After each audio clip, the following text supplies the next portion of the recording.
La plage, qui est surveillée par l'ingénieur Joe Beatsin, n'était qu'étang piscicole il y a 2 ans. Mais une équipe de professionnels de la restauration écologique a été invitée à y lancer le projet de reconversion des étangs en forêt. La zone a été plantée avec des semis de mangroves sur environ 130 hectares, avec tous les 20 mètres une espèce, comprenant le Candelia candel, le Bruguera sexangula, le Bruguera gymnorrhiza et l'Egiceras corniculatum, et plus de 10 espèces.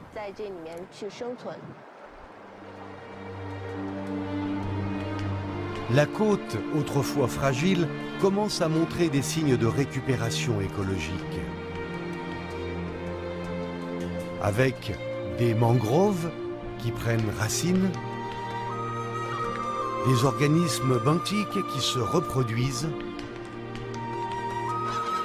et des oiseaux de toutes sortes qui reviennent s'y nourrir. J'espère que des milliers d'oiseaux reviendront. D'autres animaux benthiques au corps mou s'y reposent.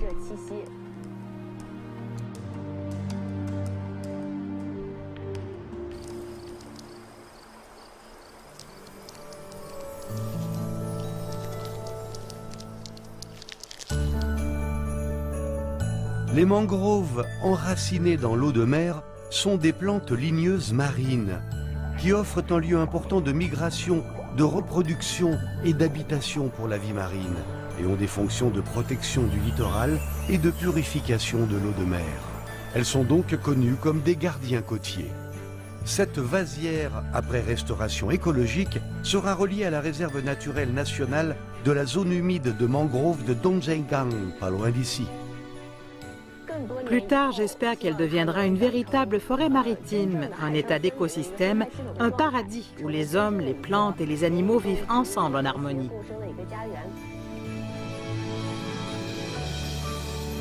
La réserve naturelle de Dongzhengang, qui couvre plus de 3000 hectares, abrite 35 espèces de mangroves, 115 espèces de mollusques, 119 espèces de poissons, 70 espèces de crabes, 40 espèces de crevettes et 220 espèces d'oiseaux. Ces multiples variétés forment une chaîne biologique complète, constituant un écosystème stable et protégeant tout le littoral insulaire de Hainan. À plus de 300 km de Dongzhengang, la forêt de mangrove se développe également à l'estuaire de la rivière Beilun, dans le Guangxi, où le projet de restauration écologique de la zone côtière se poursuit depuis 20 ans.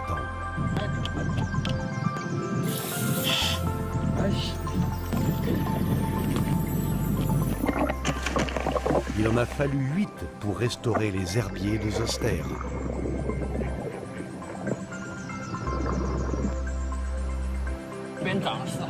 La faune et la flore se développent bien ici, et la vie marine est relativement variée. Aujourd'hui, les herbiers de Zoster sont devenus un immense réservoir génétique pour la vie marine, avec 5 fois plus d'espèces vivantes qu'à l'époque où les herbiers étaient rares. Même la limule, fossile vivant, est revenue. La Chine a poursuivi le projet de restauration des écosystèmes côtiers depuis de nombreuses années. Le 14e plan quinquennal pour la protection de l'écologie et de l'environnement marin prévoit que d'ici 2035, les principales baies côtières du pays seront essentiellement aménagées pour avoir des eaux claires et des plages propres. L'homme et les animaux marins y vivront en osmose totale.